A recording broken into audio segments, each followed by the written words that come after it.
दुर्ग में 6 साल की मासूम के साथ हैवानियत के मामले में एक नया मोड़ आ गया है। बच्ची के चाचा पर दुष्कर्म और हत्या के आरोप को परिजन गलत ठहरा के नेतृत्व में एसआईटी गठित की है। ये रिपोर्ट पहले आप देखिए।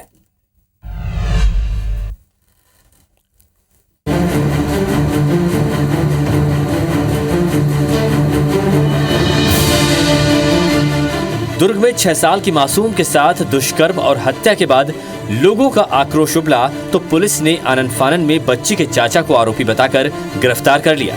अब इस मामले में नया मोड़ आ गया है। बच्ची के चाचा पर लगे दुष्कर्म और हत्या के आरोप को परिजन गलत ठहरा रहे हैं। पीड़ित बच्ची के पिता का कहना है कि भाई ने ही उनके बच्चों को पाला है, ऐसे में भला वो ऐसा कैसे कर सकता है। बच्ची की मां ने भी कुछ संदिग्धों का नाम बताते हुए पुलिस पर गंभीर आरोप लगाए और सीबीआई जांच की मांग की। मेरे भाई कैसे हो सकता है जी?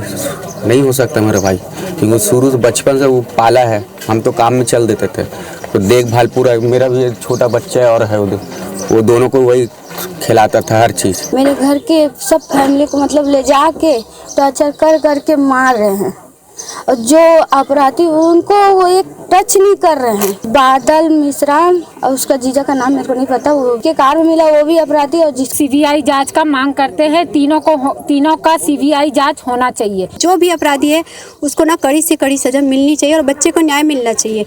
इस बीच राष्ट्रीय मानव अधिकार आयोग, महिला सशक्तिकरण सेल की सदस्य शताब्दी पांडे और कांग्रेस की जांच टीम ने बच्ची के परिजनों से मुलाकात की और पूरे मामले को समझा। राष्ट्रीय मानव अधिकार आयोग ने भी पुलिस की कार्रवाई पर सवाल खड़े किए। जांच के दौरान पुलिस वालों के द्वारा बहुत क्रूरता पूर्वक व्यवहार करते हुए परिजनों को पीटा गया है, मारा गया है। बाकी जांच का मामला है कि जांच होना चाहिए कि वास्तविक आरोपी कौन है। उससे इनसे जो लिखित में हमने शिकायत ली है उसको हम यहाँ के डीजीपी को भी भेजेंगे और राष्ट्रीय मानवाधिकार आयोग को भी मेल करना है। हड़बड़ी में सब चीज क्लियर करने के लिए, माहौल को शांत बनाने के लिए कोई कुछ भी ना हो। जब तक डीएनए टेस्ट नहीं आता तब तक आप क्लियर नहीं कर सकते।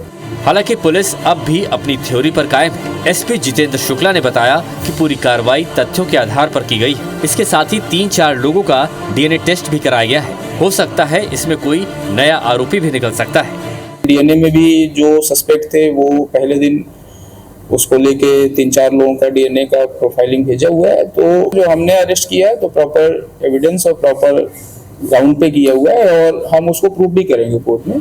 पुलिस के उलट परिजनों के दावों पर यकीन करें तो ये मामला उलझता दिख रहा है।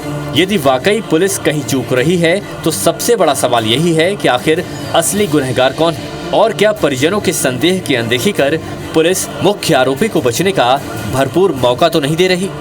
आकाश राव, IBC 24, दुर्ग। देखिए, सवाल तो उठेंगे। इधर दुर्ग में मासूम के साथ रेप और हत्या के मामले में जो आपको बता दें कि कार से जुड़ा हुआ है, मौके पर पहुंचकर हमने इस कार से जांच जुटाने का प्रयास किया ताकि ये स्पष्ट हो सके कि आखिर ये वारदात हुई कैसे है।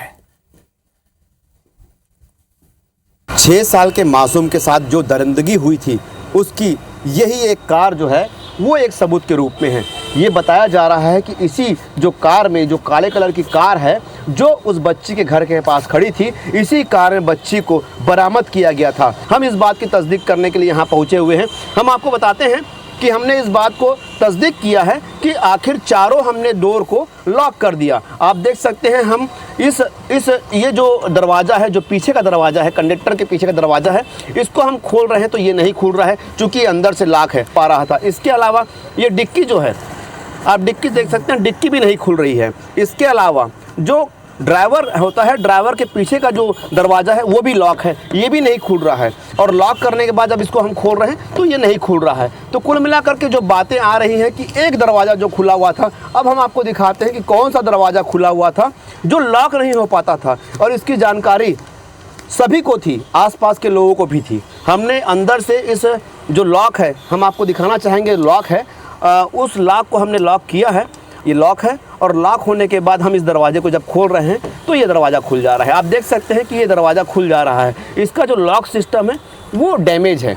ये ख़राब है और इसकी जानकारी सभी को थी। तो कुल मिलाकर के जो बात सामने आ रही है कि दरवाज़ा खुला रहता था, इसका फ़ायदा उठा करके इसकी जानकारी रहने के बाद आरोपी ने इस दरवाजे को खोला होगा। हम ऐसी आशंका जाहिर करते हैं क्योंकि पुलिस इस बात को बता रही है। तो ये पीछे का दरवाज़ा खोलने के बाद आसानी से इस दरवाजे को खोला जा सकता है और इसके खोलने के बाद ही जो भीतर में उस बच्ची को डाला गया होगा। अब चूँकि ये पूरा मामला आ चुका है, जो मुख्य आरोपी जिसे पुलिस ने बताया एविडेंस के आधार पर, वो अब जेल में है और अब देखना होगा SIT का जांच, उसके अलावा जो DNA का टेस्ट रिपोर्ट आता है उसके बाद क्या खुल करके सामने आता है।